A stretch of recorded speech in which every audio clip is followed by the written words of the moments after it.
Dan sebelum kita masuk di renungan firman Tuhan pada malam hari ini, mari kita bersatu hati di dalam doa. Tuhan Yesus Kristus, Bapa Yahweh, Bapa Yeshua HaMashiach Elohim, yang ada di tempat yang maha tinggi, di tempat yang maha kudus. Ini kami semua anak-anak sujud menyembah di kaki salib pada saat hari ini. Engkau telah bersama-sama dengan kami, menolong kami, membimbing kami. Sehingga pada malam hari ini, kami semua, Engkau bisa satukan sekalipun lewat udara, untuk mendengarkan kebenaran firman sebagai penguatan kami untuk menjalankan hidup-hidup kami di tengah-tengah dunia yang saat ini dan untuk menghadapi dunia yang saat ini, Tuhan Yesus. Dan terlebih dahulu, ini kami semua anak yang ada di Zoom dan di live streaming untuk kami.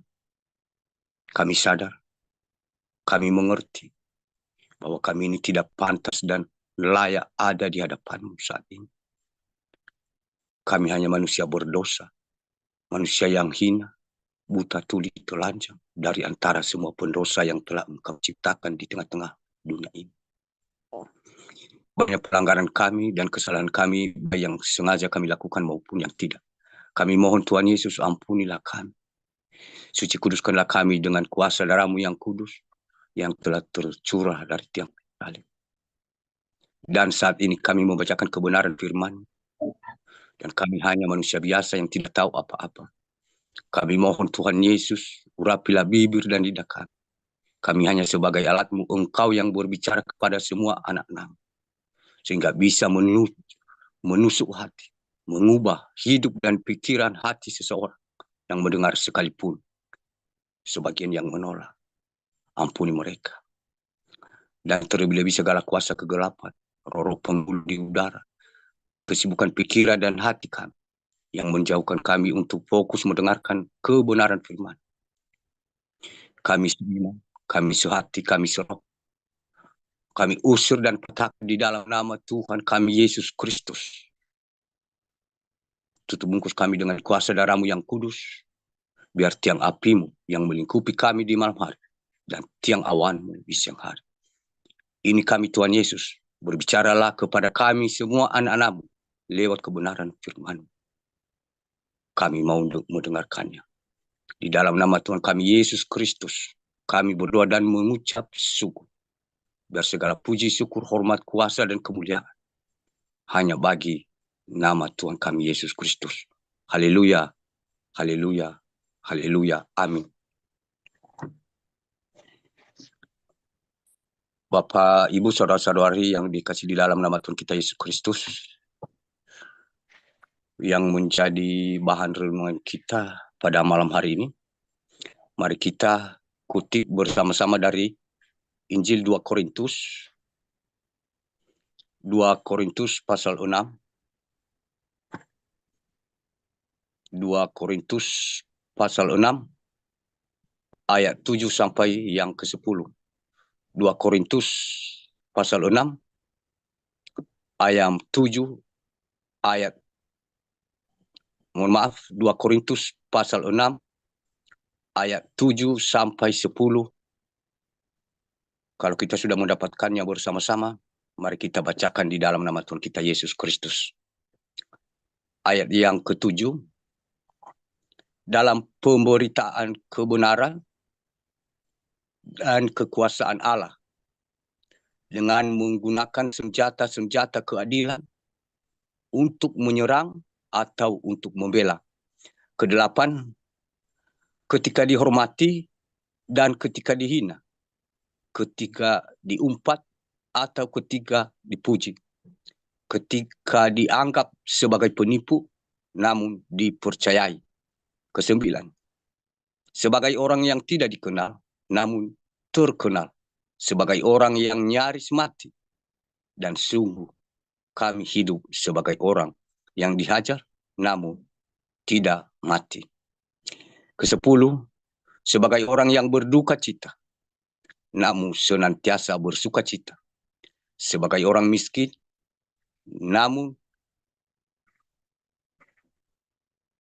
memperkaya banyak orang, sebagai orang tak bermilik sekalipun kami memiliki segala sesuatu. Demikian firman Tuhan. Dan sebelum kita membahas kebenaran firman Tuhan ini, Bapak Ibu, dan terlebih dahulu saya ucapkan Salam Elohim bagi buat Pangeran Ilahi, Salam Elohim buat mempelai, Salam Elohim juga buat ketiga pasukan, Salam Elohim buat malaikat Tuhan, nabi-nabi Tuhan, dan anak-anak Tuhan di mana saja berada, baik yang ada di Zoom dan di live streaming untuk kami. Saya ucapkan selamat malam, selamat bergabung. Salam damai, salam sukacita. Biar segala puji, syukur, hormat, kuasa, dan kemuliaan bagi nama Tuhan kita, Yesus Kristus. Dari kebenaran firman Tuhan ini, Bapak Ibu, kita yakin kita sudah mengerti dan mengetahui sebenarnya firman Tuhan ini.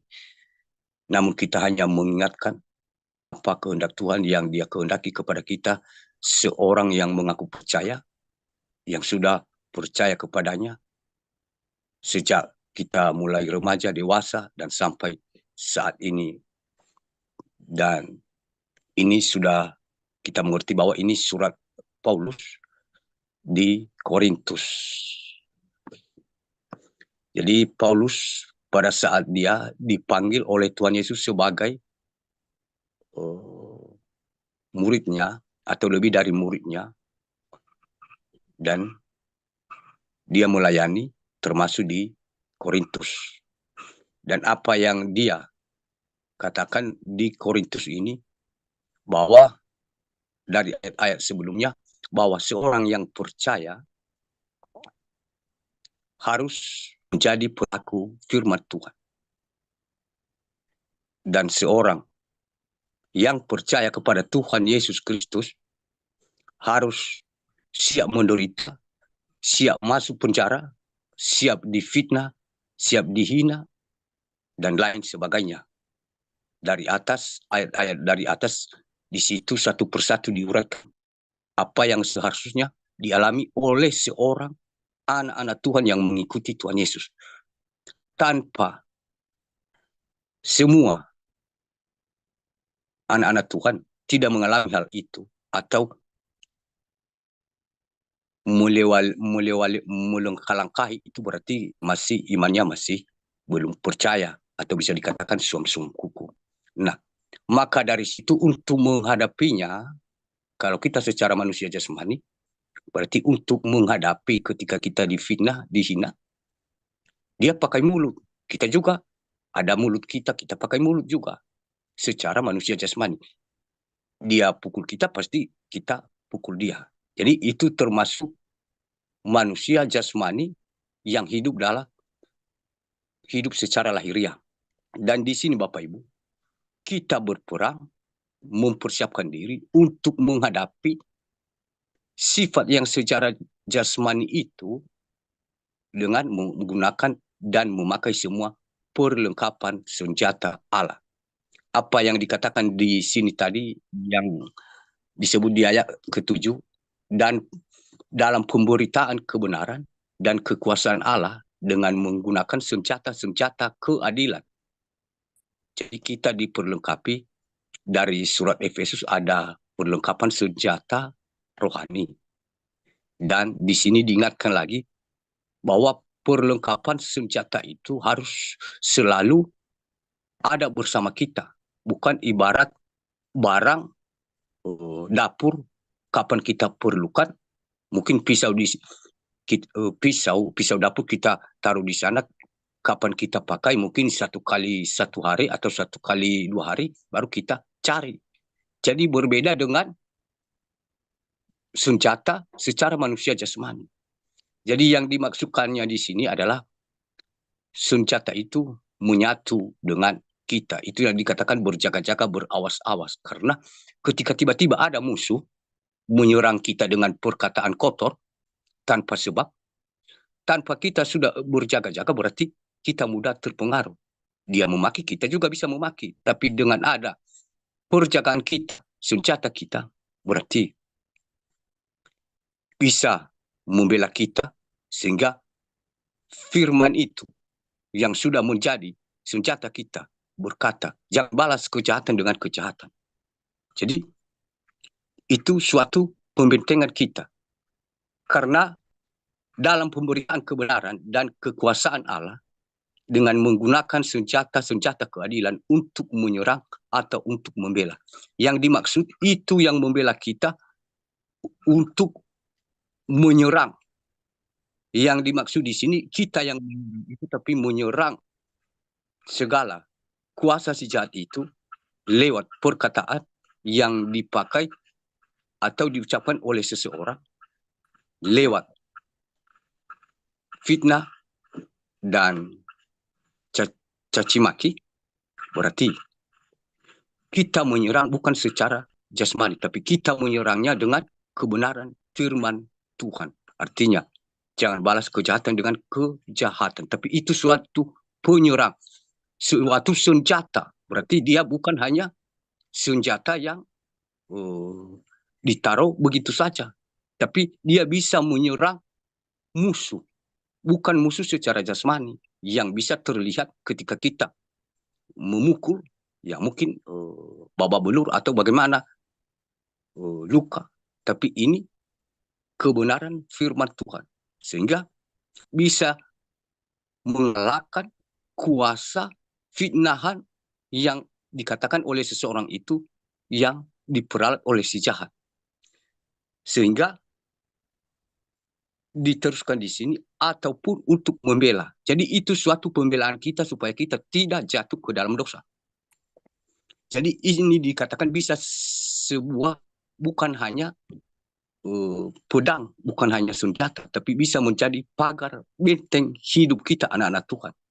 Bisa dia membentengi kita, memagari kita dalam melakukan segala sesuatu. Sekalipun sudah sampai mau kita katakan kepada orang itu, kita membalas cacian, fitnahan, dan lain-lain.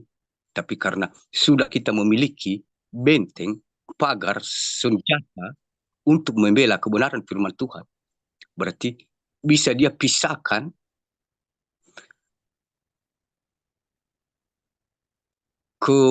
keinginan daging kita ini untuk membalas kejahatan itu dengan kejahatan. Jadi kita diperlengkapi saat ini. Yang pertama, dalam pemberitaan kebenaran dan kekuasaan Allah, menggunakan senjata-senjata keadilan.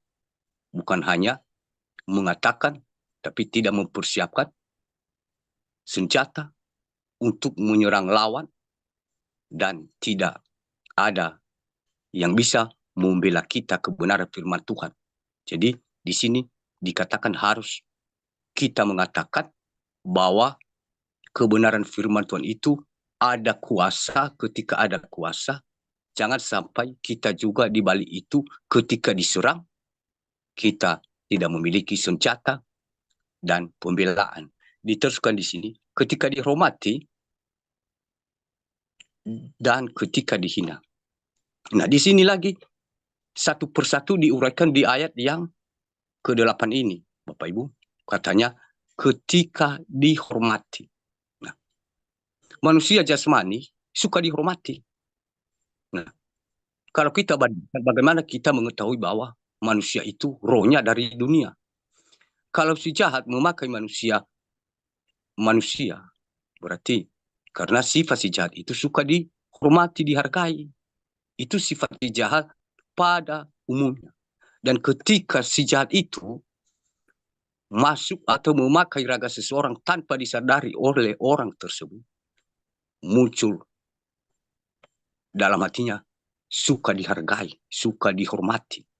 Jadi itu yang dikatakan suatu cara si jahat untuk memakai seseorang dan untuk juga menjatuhkan kita. Nah, apa yang dikatakan Paulus di sini? Ketika dihormati, jadi maksudnya di sini ketika seorang anak Tuhan yang sudah percaya dan mengerti kebenaran, yang sudah punya senjata, ketika dia dipuji oleh sesama manusia, ketika dihargai, dihormati, artinya dia tidak naik daun atau bagaimana ya, dia tidak merasa tinggi hati, dia tidak merasa sombong karena ada senjata-senjata dari kebenaran firman Tuhan tadi yang sudah selalu bersama dia, bahwa barang siapa yang meninggikan dirinya berarti itu yang akan direndahkan.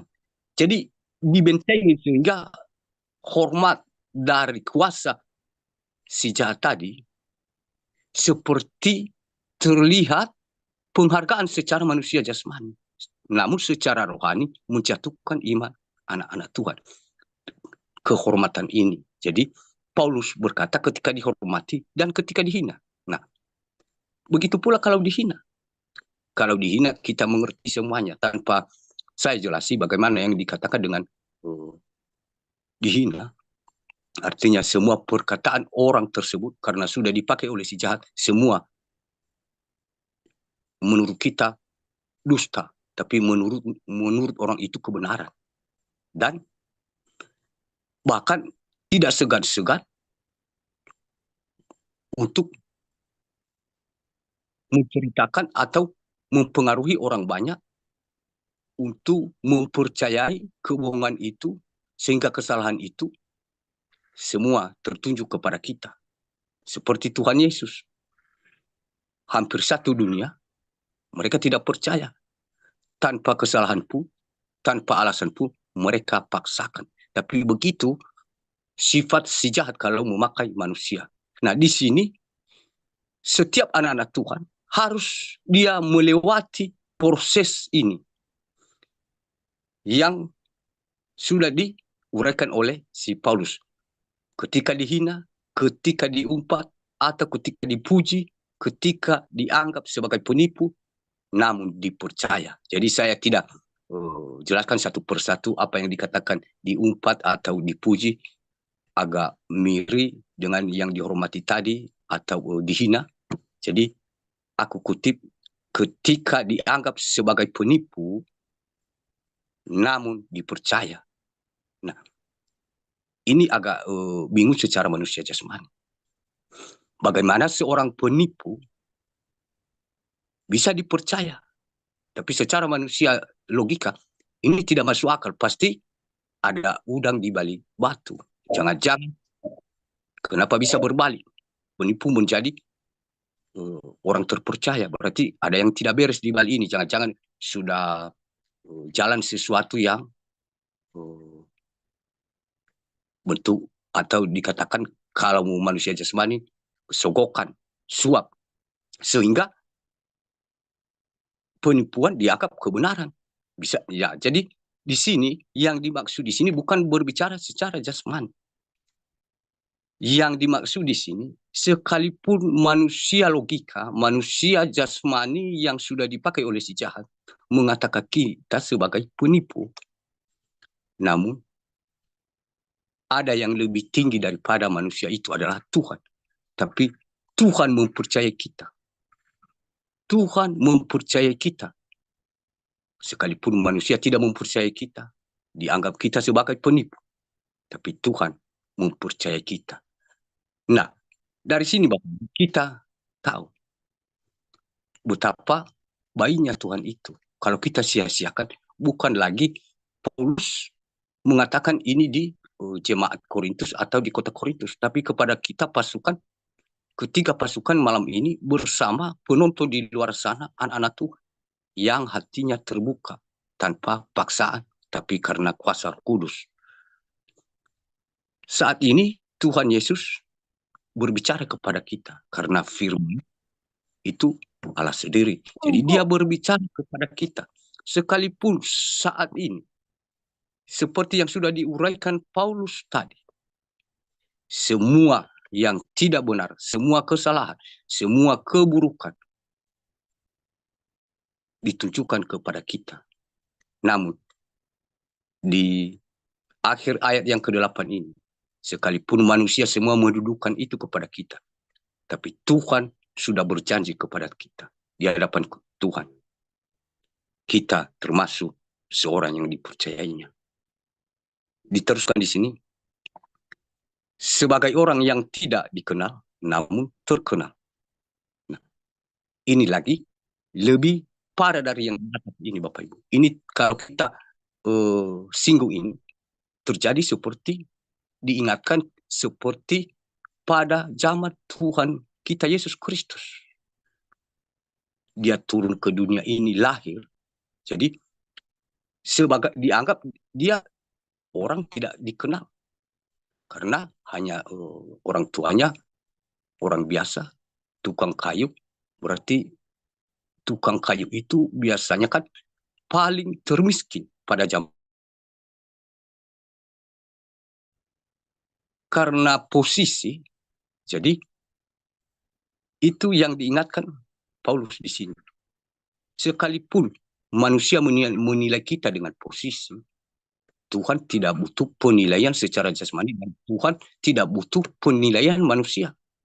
Yang Tuhan butuh adalah hati seseorang. Bagaimana dia memperlengkapi yang sudah diuraikan tadi.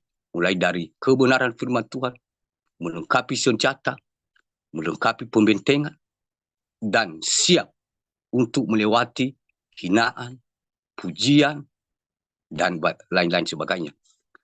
Dan di sini, sekalipun manusia tidak mengenal kita, tapi di sini dikatakan sebagai orang yang tidak dikenal, namun terkenal. Nah, bayangkan itu Bapak Ibu, artis, dia berusaha semampu-mampunya dengan segala cara, uang, tenaga, waktu, dan lain-lain. Dia lakukan segala cara supaya dia terkenal. Tapi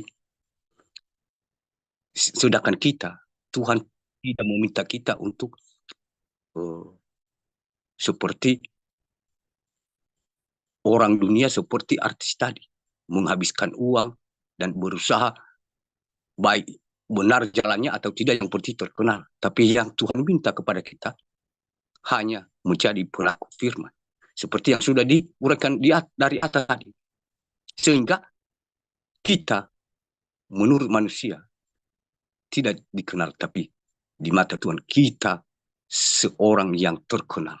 Sekalipun manusia tidak menerima kita, sama seperti Tuhan Yesus Kristus. Pada zaman itu siapa? Beberapa orang ya yang menganggap Tuhan Yesus itu Tuhan dan yang mengenal dia. Tapi kebenaran tetap kebenaran.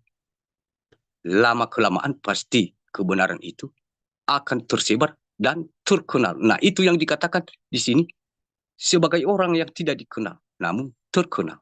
Sebagai orang yang nyaris mati dan sungguh kami hidup. Nah, di sini lagi ini berbahaya. Berbicara sebagai orang yang nyaris mati artinya separuh-separuh nyawa ya, separuh nyawa bisa menghilang. Jadi sebagai orang yang nyaris mati dan sungguh kami hidup. Jadi di sini diberi kita lagi kekuatan bahwa bukan hanya fitnaan, bukan hanya cacian dan lain sebagainya yang kita hadapi. Mungkin kita melewati beberapa tahap dari belakang. Nah, di sini jangan sampai kita merasa Tuhan pasti menolong saya karena sudah saya melewati beberapa langkah yang sudah kita uraikan tadi.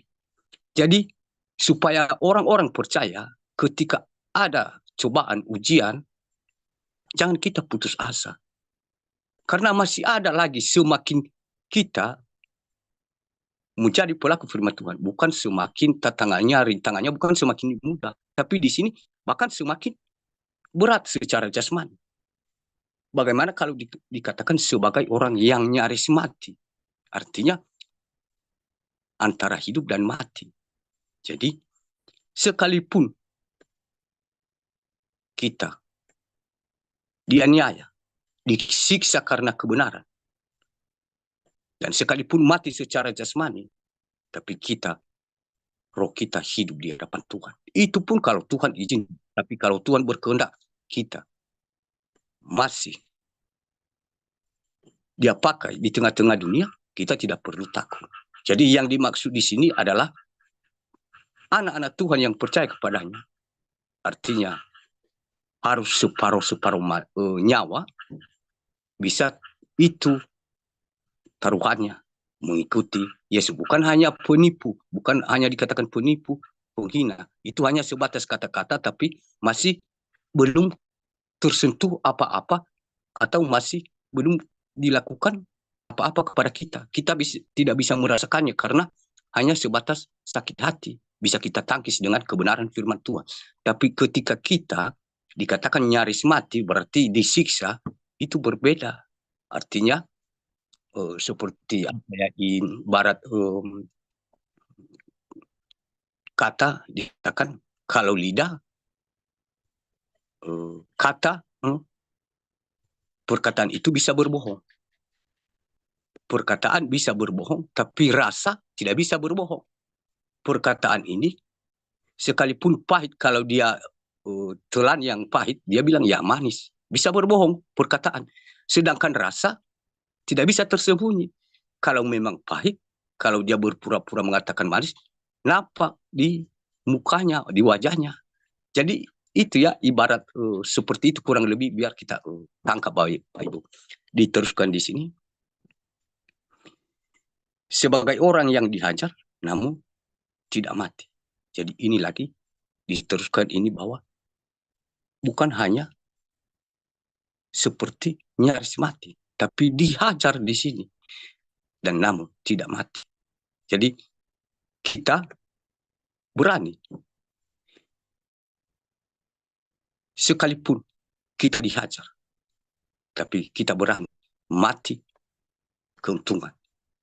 Kenapa? Karena sudah ada perlengkapan kita siapkan semua pelita kita bersama minyak, sehingga kita bisa menghadapi sekalipun dihajar, tapi kita tidak pernah mati di hadapan Tuhan. Roh kita ini tidak pernah mati sekalipun mati secara jasmani. Dan diteruskan, sebagai orang berduka cita namun senantiasa bersuka cita. Jadi di sini lagi seperti orang yang berduka cita. Kalau kita pikirkan secara manusia jasmani, duka cita itu kemalangan yang paling terberat di muka bumi ini. Kalau dikatakan duka cita, berarti tidak ada lagi selain yang kita hadapi itu, yang dikatakan duka cita itu kemalangan. Nah, secara manusia jasmani, sekalipun kita mengalami duka cita kita dikejar, kita dituduhkan segala macam, kita di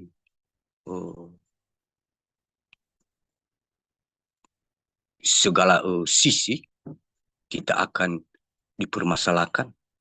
Dan seperti zaman dulu, bisa mereka pakai siapa saja, tokoh adat, tokoh agama, tokoh pemerintah. Zaman Tuhan Yesus mereka pakai semua, mereka bersatu bergabung Bapak Ibu untuk menyerang kebenaran itu. Tapi di sini dikatakan secara manusia jasmani itu duka cita. Bisa saja kalau secara manusia jasmani kita bisa meminta lebih baik saya mati. Jadi itu perbedaan kita dengan orang-orang dunia yang tidak ada memiliki senjata atau pembentengan dari kebenaran firman Tuhan. Jadi sekalipun kita sebagai orang berduka cita, namun senantiasa bersuka cita. Yang bersuka cita itu, hati kita ini selalu bersuka cita kepada Tuhan. Karena segala sesuatu, baik buruk, harus kita syukuri. Itu yang diminta Tuhan. Karena pada saat kita menderita, dianiaya, difitnah, di situ Tuhan lebih besar menguji kita Bapak Ibu. Dan bila kita selalu sungguh-sungguh dengan kerendahan hati meminta syukur kepadanya, itu lebih besar upahnya dari yang biasanya. Kalau kita sudah diberkati, nah kita benar-benar sungguh-sungguh berterima kasih kepada Tuhan, karena itu belas kasihannya. Tapi lebih lagi Bapak Ibu, lebih lagi upah kita ketika kita bersyukur dengan sungguh-sungguh ketika kita dianiaya, difitnah, dan segala sesuatu. Dan di sini diteruskan, sebagai orang miskin namun memperkaya banyak orang. sebagai orang tak bermilik, sekalipun kami memiliki segala sesuatu. Nah, di sini sebagai orang yang miskin, namun diperkaya banyak orang, namun diperkaya. Nah, di sini Bapak Ibu, kalau kita berbicara, memang secara manusia jasmani berbicara dan secara manusia rohani kebenaran firman Tuhan ini. Di mata manusia jasmani, di mata sahabat, tetangga, bahkan keluarga kita yang berbeda roh antara manusia iman dan manusia logika, ini terjadi. Jadi, secara manusia jasmani, kita itu miskin. Kita itu diredakan. Kita itu tidak dihargai. Tapi, namun, memperkaya banyak orang sebagai tak bermilik. Jadi di sini, kita dipakai oleh Tuhan. Bagaimana cara kita memperkaya orang? Dari kebenaran firman Tuhan, ketika orang itu berduka cita, kita memberi penghiburan. Ketika dia lemah, kita kuatkan dia. Ketika dia jatuh, kita angkat dia dengan kebenaran firman Tuhan. Dan bukan hanya kita memperkatakan saja, tapi kita yang semua kita buktikan. Sehingga dari situ, itu yang dia katakan. Memperkaya banyak orang sebagai orang tak bermilik. Sekalipun harta miliknya tidak mempunyai apa-apa. Tapi pada saat kita mengangkat dia, pada saat dia jatuh, itu menurut kebenaran firman Tuhan, suatu upah yang lebih besar. Kita sedang memperkaya banyak orang sebagai orang tak bermilik. Tak bermilik secara manusia jasmani, tapi secara iman kita memperkaya orang itu di hadapan Tuhan. Jadi, sekalipun kami memiliki segala sesuatu. Dan di sini diberitahu kita, sekalipun apa yang kita memiliki secara dunia ini, kedudukan, jabatan, harta yang berkelimpahan, dan semuanya, di sini dikatakan oleh Paulus bahwa itu semua tidak ada gunanya. Dari yang sudah kita bicarakan dari atas. Dan saya yakin kita semua anak-anak Tuhan mengerti. Begitu pula yang kita rasakan sejak kita menjadi orang percaya. Bukan baru beberapa tahun ini. Banyak yang kita alami. Mungkin kita alami tadi mulai dari ayat yang ke-8. Mungkin apakah dengan usia tua kita akan baru mengalami ayat yang 9 ini. Sehingga seakan-akan waktu kita itu tidak ada merasa bahagia. Menurut pemikiran kita secara jasmani. Namun, di sini diberi kita kekuatan lewat kebenaran firman Tuhan. Kita semua pasukan, ketika pasukan ini, dan anak-anak Tuhan di luar sana, yang percaya kepada Tuhan Yesus. Bahwa selama hidup, semua tantangan, rintangan, fitnahan, bahkan nyawa pun itu akan terjadi. Dan selagi ada hidup ini, di situ kita menentukan pilihan kita. Karena hidup kedua setelah tubuh jasmani ini mati, tidak ada lagi batas umurnya. Berbeda kalau di dunia ini, kita pertahankan kedudukan kita pertahankan kekayaan kita, sehingga kita asal-asalan dengan Tuhan, taruh 80 tahun. Ketika kita mati, kembali kepada Bapa di surga, bukan hanya lagi 80 tahun atau 10 kali 80 tahun kita, tapi selamanya. Makanya saat ini diperingati kita Bapak Ibu, selagi hidup. Dan itu pun kita tidak bisa pastikan apakah kita ini bertahan 1 tahun lagi atau belum, atau tidak. Jadi itu rahasia Tuhan. Makanya sering dikatakan berjaga-jaga. Mari Bapak Ibu dari kebenaran firman Tuhan ini, bahwa yang percaya kepadanya sudah mempersiapkan segala kebenaran firman Tuhan, segala senjata untuk menyerang, melawan segala musuh yang dipakai oleh si jahat lewat perkataan dan bisa lewat penyiksaan dan lain-lain. Dan kita anak-anak Tuhan, jangan kita pernah berpikir bahwa Tuhan itu tidak pernah berpihak kepada kita. Kalau dia berpihak kepada saya, kenapa? Belum selesai yang masalah yang satu, sudah muncul yang dua. Belum selesai yang kedua, sudah muncul yang ketiga. Padahal itu Bapak Ibu, suatu cara Tuhan untuk membentuk kita. Ibarat emas, kalau masih ada kotoran di emas itu dibakar lagi biar dia menjadi emas murni. Jadi seperti itulah kita di hadapan Tuhan. Saat ini Bapak Ibu, mari kita harus mempersiapkan diri dengan senjata ini dan memakai segala perlengkapan senjata ini untuk menghadapi apa tuduhan, fitnahan, bahkan nyawa sekalipun. Karena 2 hari kemarin saya melihat bahwa anak-anak Tuhan akan dibuli dan diserang habis-habisan oleh hamba-hamba dunia yang dapat percaya, hamba-hamba upahan yang membahas kebenaran firman Tuhan dengan logika. Dan sangat mereka berambisi membuli dengan segala cara Bapak Ibu. Dan aku melihat banyak anak-anak Tuhan yang sedih, banyak anak-anak Tuhan yang pelan-pelan akan hanyut karena mereka merasa tidak lagi tahan untuk bulian itu dan terpengaruh bahwa karena mereka banyak, mereka di satu gedung di sini, dan mereka dipanggil, semua hamba-hamba itu dipanggil tapi sudah gelap, pakai layar kaca hitam dan sudah gelap, dan mereka semua hamba-hamba upahan itu, dan mereka dipanggil satu-satu. Dan pada saat mereka dipanggil satu-satu, mereka itu sangat senang dan bersuka cita karena menurut mereka seperti suatu cara untuk mencatat nama mereka itu di kitab kehidupan.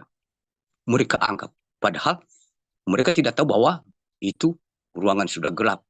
Dan setelah mereka dipanggil dan ada anak-anak Tuhan, aku melihat di sana, dan mereka bertanya kenapa orang itu tidak dipanggil namanya. Dan yang memanggil-manggil orang itu berkata dia bukan bagian dari kita. Dan dari situ mereka membuli habis-habisan, melakukan segala cara, dan bahkan mereka mau menarik. Tapi makanya kebenaran firman Tuhan ini Bapak Ibu, saya diingatkan untuk mengutip firman Tuhan ini harus kita lengkapi, karena di kemudian hari ini, bukan hanya di kemudian hari ini lebih parah, dan bisa banyak anak-anak Tuhan yang jatuh hanya karena bulian dan segala macam. Jadi kebenaran firman Tuhan ini Bapak Ibu, saya yakin tanpa panjang lebar aku jelaskan, kita sudah mengerti, dan biarlah Roh Kudus yang akan menjelaskan lebih dalam lagi apa kehendaknya di dalam hati kita masing-masing anak Tuhan, baik yang ada di Zoom maupun yang ada di luar sana. Demikian firman Tuhan, dan Tuhan Yesus memberkati. Haleluya, haleluya, haleluya, amin. Dan kami kembalikan kepada host.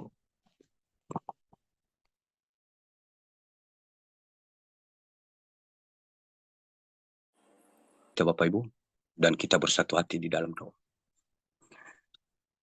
Bapak Yahweh, Bapak Yesus, Hamasya Elohim, yang ada di tempat yang maha kudus, di tempat yang maha tinggi, yang kami kenal di dalam nama Tuhan kami Yesus Kristus. Terima kasih atas belas kasih-Mu kepada kami lewat kebenaran firman. Siapa kami ini di hadapan? Kami tidak pantas diperingati dan diingatkan, karena kami sudah manusia pemberontak di hadapan. Dan Engkau masih berbelas kasihan kepada kami. Engkau memperingatkan kami apa yang harus kami lakukan untuk menghadapi dunia yang saat ini, Tuhan Yesus, lewat kebenaran firman, untuk melengkapi kami dengan senjata rohani. Sekalipun difitnah, dan sekalipun juga dipuji, dan sekalipun dihormati, Engkau memberikan kepada kami senjata-senjata rohani kami untuk menyerang segala apa yang terjadi di dalam dunia ini, dalam perkataan yang tidak sesuai menurut kehendak kami secara manusia jasmani. Dan Engkau memperlengkapi kami dengan senjata daripada Engkau, karena Engkaulah yang memilih kami. sebagai alatmu, sebagai yang selalu bersukacita di hadapanmu selagi kami hidup di tengah-tengah dunia ini. Ini kami saat ini, Tuhan Yesus. Engkau mengetahui masing-masing pelanggaran kami, anak-anak-Mu. Dan Engkau tahu pergumulan hati kami dari kebenaran firman-Mu ini yang belum kami lakukan. Kami mohon ampuni kami. Dan inilah isi kami dengan kuasa Roh-Mu yang kudus. Baru kami pulihkan kami, Tuhan Yesus. Masuklah di dalam hati kami. Sehingga kebenaran firman-Mu ini menjadi pelita dan menjadi terang bagi hidup kami dan terlebih-lebih di sekitar kami. Sebentar lagi kami akan berpisah-pisah dari tempat ini sekalipun lewat udara. Kami mohon Tuhan Yesus, Engkau lindungi kami masing-masing anak-anak-Mu di mana saja kami berada. Di kampung-kampung kami, di kota-kota kami, di halaman-halaman kami, di rumah-rumah kami, di perjalanan kami, di mana saja kami tempuh. Sekalipun kami sudah berbeda-beda tempat di belahan dunia ini. Baik anak-anak-Mu dari ketiga pasukan grup ini dan anak-anak-Mu yang ada di luar sana yang percaya kepada-Mu. Kami mohon perlindungan-Mu, Tuhan Yesus. Segala murka-Mu, bencana, sakit, penyakit, segala kuasa-kuasa kegelapan, kami mohon Tuhan Yesus, tutup bungkus kami semua dengan kuasa darah-Mu yang kudus.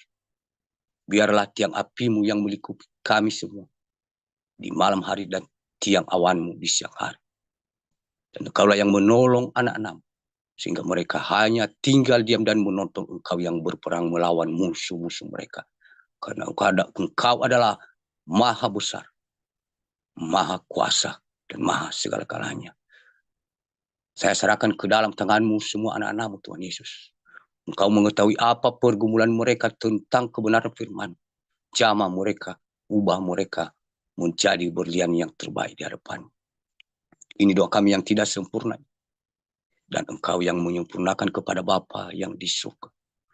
Dengan doa yang telah Engkau ajarkan kepada kami. Mari bersama-sama Bapak Ibu. Bapa kami yang di surga. Dikuduskanlah nama-Mu. Datanglah kerajaan. Jadilah kehendak di bumi seperti di surga. Berikanlah kami pada hari ini makanan kami yang secukupnya. Dan ampunilah kami akan segala kesalahan kami. Seperti kami juga mengampuni orang yang bersalah kepada kami. Dan janganlah membawa kami ke dalam pencobaan. Tetapi lepaskanlah kami daripada yang jahat. Karena Engkau yang mempunyai kerajaan dan kuasa dan kemuliaan sampai selama-lamanya. Sama-sama kita katakan. Amin. Siapkanlah hati Bapak Ibu. Dan terimalah berkat rohani dan berkat jasmani dari Tuhan kita Yesus Kristus. Tuhan memberkati engkau dan melindungi engkau. Tuhan menyinari engkau dengan wajahnya dan memberi engkau kasih karunia.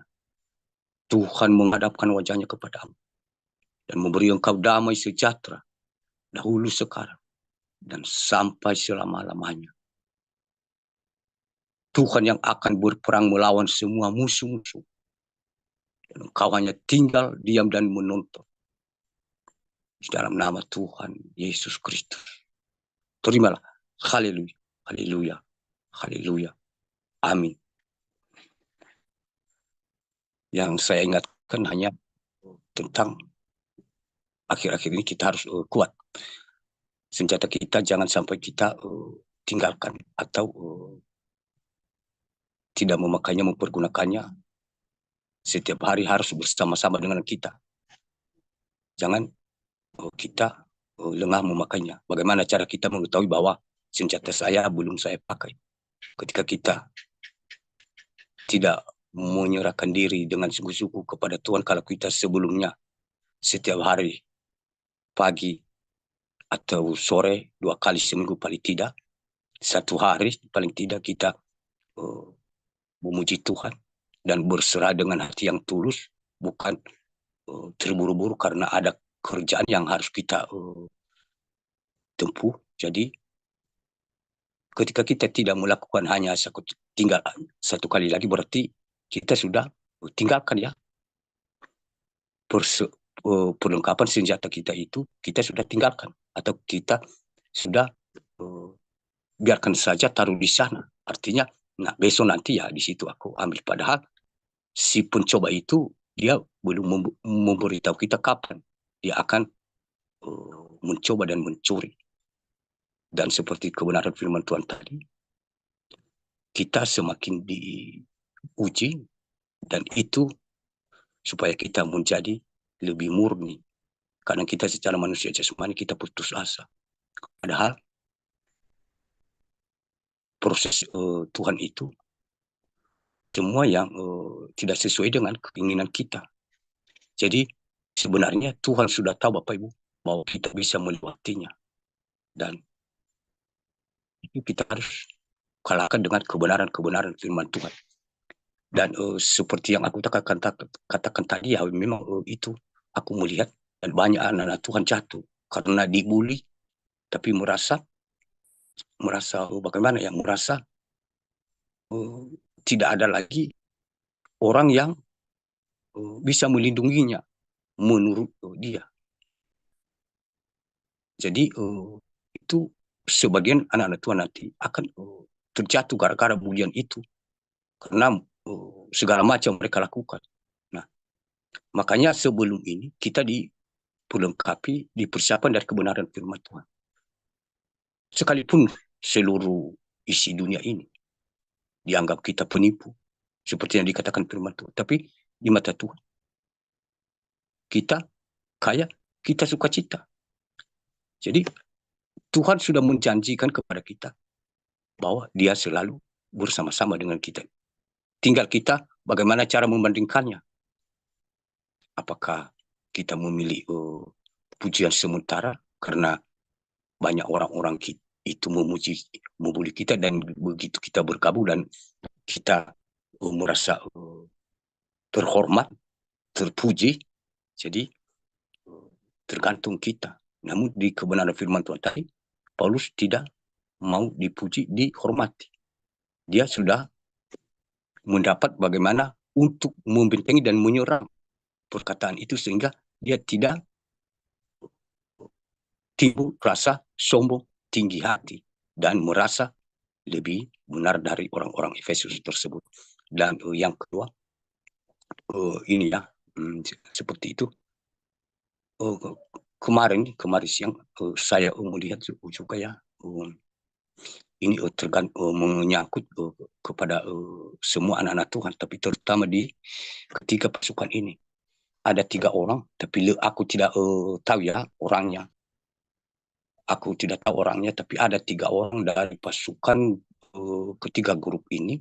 Saya tidak tahu orangnya, dan saya tidak tahu pun dari grup mana yang akan di kemudian hari ini bergabung dengan orang luar untuk menawarkan segala sesuatu tentang keinginan dunia ini, sehingga bisa dikatakan sebagai jembatan ya untuk membawa ke dalam ketiga grup ini. Itu nanti orang yang ketiga itu yang dipakai oleh orang luar. Jadi makanya kita harus hati-hati untuk berjaga-jaga dan membedakan. Sudah saya katakan tadi kan, yang mungkin sifat-sifat seseorang itu kita tahu. Seperti yang dikatakan Tuhan Yesus, dari buah engkau akan mengenal mereka. Jadi kurang lebih seperti itu. Secara jasmani kita bisa mengenal, dan itu pun kita tidak bisa pastikan bahwa itu terjadi atau tidak. Karena kalau kita pastikan itu pasti terjadi, kita belum tahu bagaimana kan hati seseorang itu kepada Tuhan. Apakah dia bertobat, berbalik, mencari kebenaran? Ya kita tidak tahu. Nah sementara kalau kita pastikan, nah kan kita bukan sebagai penilaiannya, tapi yang menilai Tuhan. Namun ya semoga saja ya, kiranya ya itu tergantung kepada kita semua, supaya kita mendoakan supaya ya roh-roh itu jangan sampai tertransfer ke kita. Jadi itu saja, dan mungkin ya sebagian lagi 1 sampai 2 lagi, tapi itu sebagai rahasia pribadi. Dan cuman saya katakan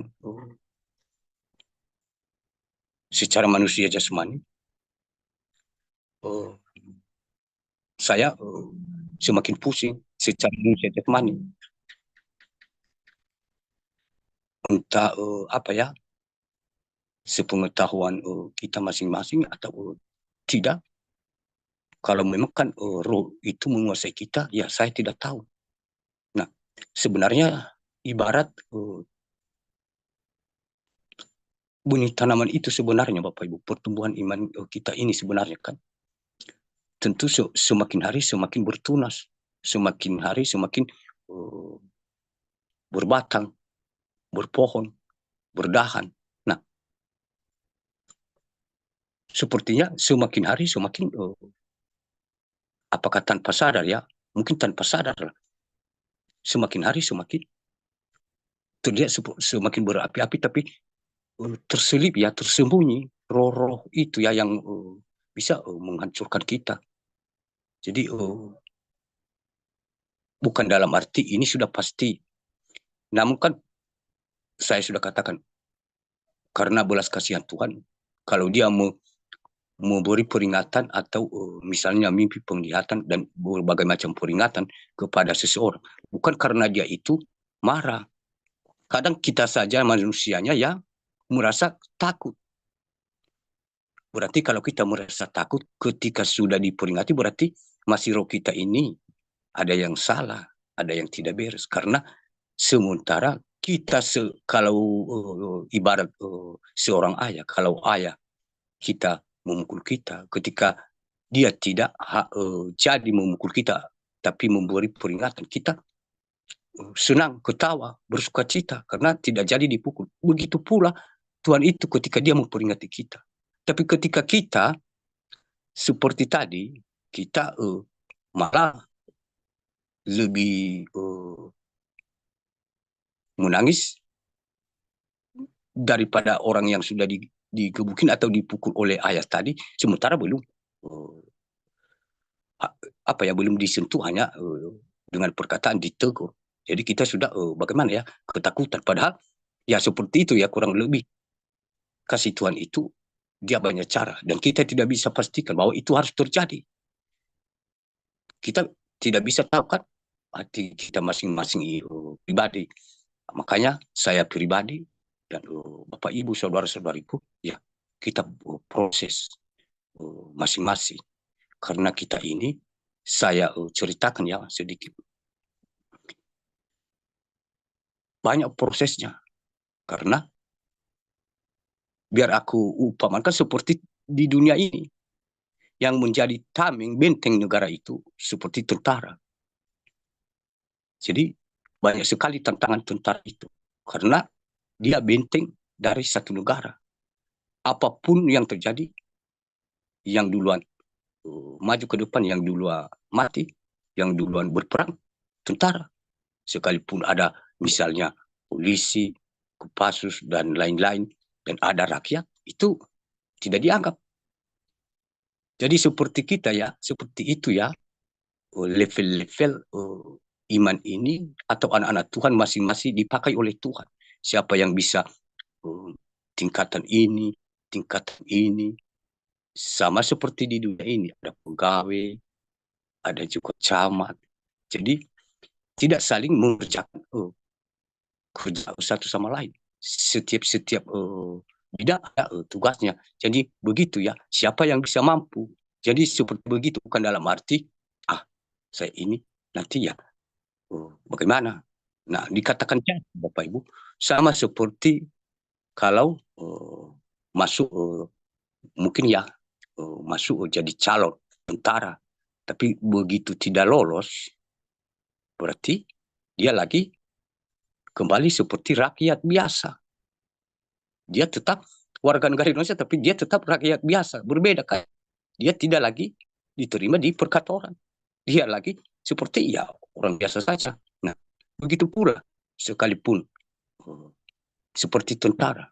Dengan dia melakukan kesalahan, mungkin melanggar hukum secara dunia ini, dengan pelanggarannya itu harus dipecat, Apalagi kalau tanpa hormat, kita bisa buktikan itu secara mata jasmani, biar kita tangkap Bapak Ibu.